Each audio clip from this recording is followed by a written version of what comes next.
आप देख रहे हैं अनहोनी। तो चलिए बढ़ते हैं आज की इस कहानी की ओर। बहुत सालों के बाद मेरी मुलाकात अपने कॉलेज के दोस्त डेविड एंडरसन से होने वाली है। डेविड और मैं दोनों ऑक्सफोर्ड यूनिवर्सिटी में पैरानॉर्मल साइंस में एक साथ पढ़ते थे। पढ़ाई पूरी कर मैं इंडिया वापस आ गया और वो अपने देश में ही मेरी ही तरह पैरालौकिक गतिविधियों पर नज़र रखने और शोध कार्य करने लगा। अपने कॉलेज के दिनों से ही हम दोनों अपने रहन सहन, खाने की आदतें, सोचने समझने की बात में बहुत ही समानताओं के चलते जुड़वे के नाम से जाने जाते थे। वो हिंदुस्तान अपने परिवार के साथ घूमने आ रहा है और इसके साथ ही हम लोग एक दूसरे के परिवारों से भी मिलने वाले हैं। पर सबसे ज़्यादा मज़ा आने वाला है कि हम एक दूसरे के कामों के बारे में जानकारी लेंगे। हिंदुस्तान में पहुंचते ही उसने मुझे फ़ोन कर दिया था और दोनों उसके कार्यक्रम के अनुसार मिलने वाले थे। वो उत्तरी भारत के कई शहरों में घूमता हुआ कलकत्ता मेरे पास आ रहा था। उसके परिवार को साथ ले मैं विमानतल से अपने घर सॉल्ट लेक आ गया। मेरा घर बहुत बड़ा तो नहीं था, पर 2 मंजिला मकान था जिसके चारों ओर काफ़ी पेड़ लगे थे। ये मेरी पैतृक संपत्ति थी, कोई 150 साल पुरानी, अंग्रेज़ों की द्वारा बनाई गई। डेविड और उसका परिवार मेरे घर को देख बेहद खुश हो गए। उसकी पत्नी जूलियन भी उसके साथ ही काम करते थे। वो जब घर पहुंचे आसमान साफ था, पर कुछ ही समय में काले बादलों से घिर गया। उमस गर्मी के कारण उसके परिवार को तकलीफ हो रही थी। थोड़ी ही देर में रिमझिम बारिश के साथ मौसम बहुत अच्छा हो गया, लेकिन थोड़ी देर में ही बारिश ने भयानक रूप ले लिया। हम लोग बारामदे में बैठे गरम चाय की प्यालियों के साथ अपने कामों के बारे में बातें कर रहे थे। एकाएक जूलियन ने डेविड को डॉक्टर रॉबिन्सन के केस की याद दिलाई, तो हम सब सुनने को उत्सुक हो गए। डॉक्टर रॉबिन्सन नॉर्थ कैरोलिना में रहते थे और मेडिसिन में प्रैक्टिस करते थे। एक दिन जब डेविड अपने ऑफिस में बैठे किसी केस पर काम देख रहा था, रॉबिन्सन का फ़ोन आया और उन्होंने मिलने की इच्छा जाहिर की। अगले दिन ही दोनों की मुलाकात हुई और रॉबिन्सन ने बहुत ही डरावनी एक कहानी सुनाई। मैं यानी कि डॉक्टर रॉबिन्सन एक शनिवार की रात बहुत बारिश होने के कारण क्लिनिक नहीं जा पाया, इसलिए मैं अपने घर पर ही कुछ कागजी कार्यवाही पूरी कर रहा था। चूँकि खाना खा चुका था, इसलिए मुझे कोई दिक्कत नहीं थी कि कितना भी समय हो रहा है। ठीक रात के 12 बजे, मुझे याद है क्योंकि मेरी घड़ी में 12 बजे रहे थे, मुझे एकाएक फ़ोन आया।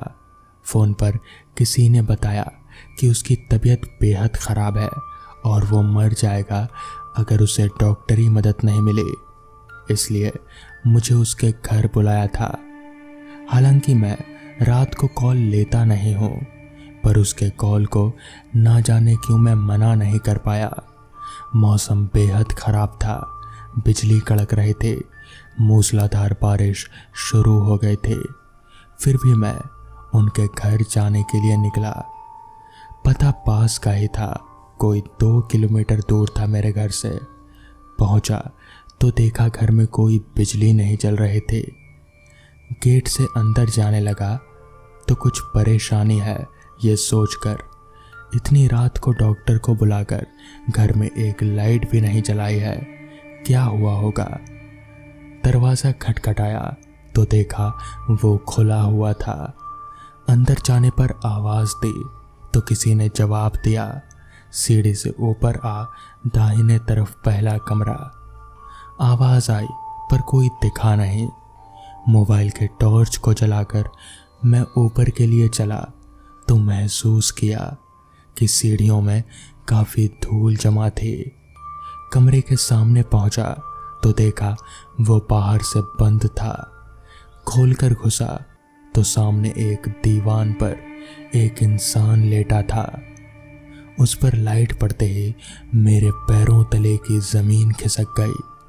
वो एक लाश थे जो काफी पुराने थे। मुंह से कीड़े निकल रहे थे, आंखों की पुतलियां गायब थी। उस जगह सिर्फ गड्ढे थे। मुझे आता देख वो उठने लगा। मैं तेजी से वहां से भागा और गाड़ी उठाकर अपने घर चलाया। अब परेशानी यह है कि हर शनिवार रात को ठीक 12 बजे फोन आता है। हालांकि मैं उठाता नहीं हूं, पर बहुत ही परेशान हो जाता हूं। आप मेरी मदद करें। डेविड जूलियन के साथ उस केस को लेकर वहां आसपास के खबर लेते हैं। लोगों का कहना था कि वो मकान पिछले कई सालों से बंद था और वहां कोई भी नहीं रहता था। मकान के आखिरी रहवासी वार्नर थे, जिनकी मौत रात में हार्ट अटैक से हुई थी और उनकी लाश काफी दिनों से वहीं पड़ी रहे थे। बाद में उनका अंतिम संस्कार गवर्नमेंट से किया गया क्योंकि उनका कोई भी वारिस नहीं था। घर को देखकर लगता ही नहीं था कि वो कई सालों से खुला होगा। तालों में जैसे जंग लगी थी और कोई दूसरा दरवाजा या खिड़की भी खुली नहीं थी। चीजों को समझने के लिए शनिवार दोनों डॉक्टर घर में गए और वहां बैठे रहे। घड़ी में 12 बजने का संकेत दिया और इधर फोन की घंटी बजती है। डेविड फोन उठाता है और इसके बाद वही बातें जो डॉक्टर रॉबिन्सन से पहले होती है, वही सब बातें वापस होती है। उन्होंने पहले ही सरकारी अमले से सारी बात कर रखे थे और उनकी पार्टी भी साथ थी। इसलिए वो उस घर में गए और उन्होंने देखा दरवाज़ा खुला था। इस बार वो लाइट्स के सारे इंतज़ाम करके गए थे, इसलिए वो अंदर जाते ही सारी लाइट्स चालू कर देते हैं। उन्हें ये देख आश्चर्य होता है कि एक जोड़ी पैरों के निशान धूल में साफ दिख रहे होते हैं। शायद ये डॉक्टर के थे।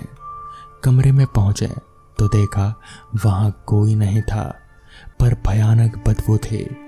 वो वापस आ जाते हैं। अगले दिन सुबह जब जाते हैं तो सभी लोग एकदम चौकन्ना हो जाते हैं। ताला जो पिछली रात खुला हुआ था वो अपनी जगह पर था और बिल्कुल लॉक था। बहुत मुश्किल से उस ताले को खोला गया।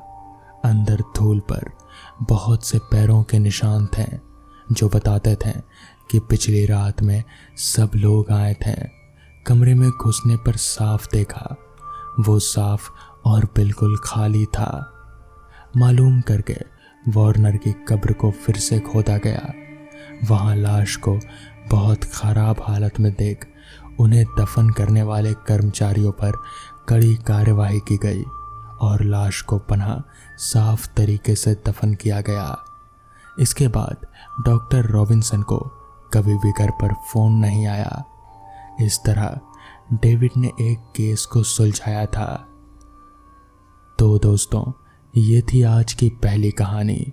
तो चलिए बढ़ते हैं आज की दूसरी कहानी की ओर। ऑफिस से छुट्टी होते ही मैंने अपना बाइक उठाया और घर की तरफ आगे बढ़ने लगा। बाइक चलाते वक्त मैंने जब अपनी निगाहें हाथ घड़ी की ओर घुमाई तो वक्त हो रहा था रात के 9 बजे का। लिहाजा हर रोज की तरह मेरी ऑफिस से छुट्टी 8 बजे तक हो जाया करती है, मगर आज थोड़ा काम होने के चलते मुझे निकलने में लेट हो गया।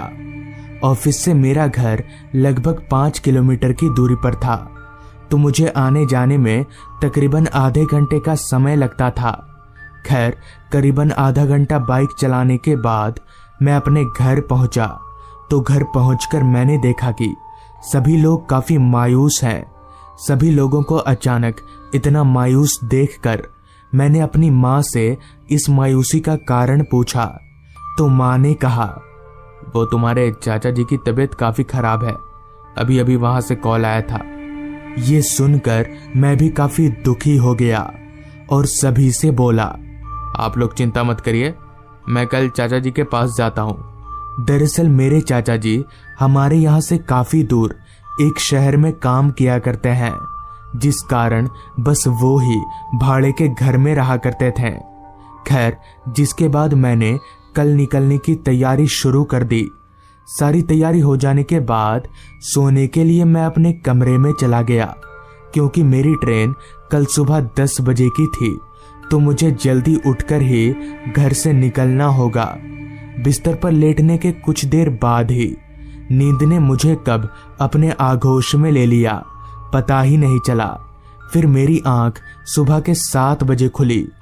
उठकर तैयार होकर ठीक मैं 9 बजे तक अपने घर से मेरे नजदीकी स्टेशन जाने के लिए रवाना हो गया।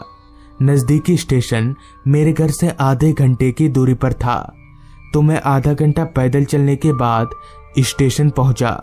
तो टिकट कटवाने पर मुझे पता चला कि मेरी ट्रेन 2 घंटा लेट चल रही है। ये खबर सुनकर गुस्से के मारे मेरा पूरा शरीर जलने लगा, मगर किया भी क्या जा सकता था। मुझे 2 घंटा इंतजार करना ही पड़ेगा। खैर, मैं चुपचाप प्लेटफॉर्म के एक बेंच पर जाकर बैठ गया। बैठे बैठे मुझे बस चाचा जी का ही टेंशन हो रहा था कि आखिर चाचा जी कैसे होंगे, क्योंकि कल से उनका फोन भी स्विच ऑफ आ रहा था। करीबन 2 घंटा प्लेटफॉर्म की बेंच पर बैठकर गुजारने के बाद मेरी ट्रेन प्लेटफॉर्म पर आकर लग गई। तो ट्रेन के लगते ही मैं बेंच से उठकर ट्रेन में जाकर बैठ गया। मेरे यहाँ से चाचा जी का शहर काफी दूर था, तो मुझे वहां पहुंचने में रात हो जाएगी। ऊपर से ट्रेन भी 2 घंटे लेट चल रही थी, जिस कारण लगभग रात के 10 तो बज ही जाएंगे। खैर, 5 मिनट बाद ट्रेन खुल गई और हम दोनों एक साथ अपनी मंजिल की तरफ आगे बढ़ने लगे। ट्रेन मुसाफिरों से खचाखच भरी हुई थी, मगर जैसे जैसे ट्रेन आगे बढ़ती गई, ट्रेन में मुसाफिरों की संख्या कम होती चली गई। मेरे उतरने से एक स्टेशन पहले तक सिर्फ एक आध मुसाफिर ही बचे हुए थे। खैर, रात के 10 बजे मैं ट्रेन से उतरा। तो ट्रेन से उतरते ही आसपास के माहौल को देखकर मैं काफी हैरान हुआ, क्योंकि मुझे उस स्टेशन पर मेरे अलावा दूर दूर तक और कोई भी नहीं दिख रहा था। उस ट्रेन से भी उस स्टेशन पर उतरने वाला मैं अकेला ही मुसाफिर था। साथ ही साथ अंधेरे ने तो इस कदर उस स्टेशन को घेर रखा था कि मानो ये स्टेशन इस दुनिया में ही ना हो। खैर, मैं चलकर स्टेशन से बाहर निकला तो बाहर का नजारा स्टेशन की तरह सुनसान ही था। यहाँ से मेरे चाचा जी का घर करीबन आधे घंटे की दूरी पर था, मगर इतनी रात गए कोई सवारी ना मिलने के कारण मुझे वहां तक चलकर पैदल ही जाना पड़ेगा। तो मैं खड़े खड़े और समय जाया ना करके चाचा जी के घर की तरफ आगे बढ़ने लगा। रास्ता पूरी तरह से घुप अंधेरे और खामोशी में डूबा हुआ था। साथ ही साथ बीच बीच में आ रही रात कीड़ों की आवाजें इस माहौल को और भी ज्यादा वीरान बना रही थी। खैर, मैं डरता तो था नहीं, जिस कारण मैं तेज तेज कदमों से घर की तरफ आगे बढ़े जा रहा था। रास्ता इतना सुनसान था कि मेरे पैदल चलने की आवाज भी मुझे साफ साफ सुनाई पड़ रही थी। खैर, कुछ देर पैदल चलने के बाद मैं चाचा जी के घर के करीब पहुंचा। तो वहां पहुंचकर मैंने देखा कि चाचा जी घर के बाहर टहल रहे हैं। तो उन्हें इतनी रात गए इस तरह टहलता देख मुझे काफी हैरानी हुई, मगर काफी अच्छा भी लगा कि चलो चाचा जी ठीक तो हैं। मन ही मन खुश होते हुए मैं चलकर चाचा जी के पास पहुंचा। तो चाचा जी मुझे देखकर एकटक घूरने लगे। इस पर मैंने चाचा जी से कहा, चाचा जी आप ठीक तो है ना? इस पर कुछ देर तक तो चाचा जी चुप थे, फिर अपनी चुप्पी तोड़ते हुए बोले, हाँ मेरी तबीयत काफी खराब थी, मगर अब मुझे कोई परेशानी नहीं है। जिसके बाद मैं और चाचा जी बातें करने लगे, मगर बात करते वक्त मेरे जहन में एक सवाल उमड़ा कि आखिर चाचा जी मुझे घर के अंदर जाने के लिए क्यों नहीं बोल रहे हैं। ऐसे ही कुछ देर खड़े खड़े बातें करने के बाद जब चाचा जी ने मुझे घर के अंदर जाने के लिए नहीं बोला तो मैंने चाचा जी से कहा, चाचा जी आप मुझे घर के अंदर लेकर नहीं जाएंगे? इस पर चाचा जी एकदम से चुप हो गए और एकटक मेरी तरफ देखने लगे। मुझे समझ नहीं आ रहा था कि आखिर माजरा क्या है कि तभी अचानक चाचा जी मुझे देखते हुए रोने लगे। अब मुझे कुछ समझ में नहीं आ रहा था कि आखिर हो क्या रहा है और चाचा जी रो क्यों रहे हैं। मेरे पूछने पर चाचा जी ने कुछ बताया नहीं, बस मेरी बात टाल दी।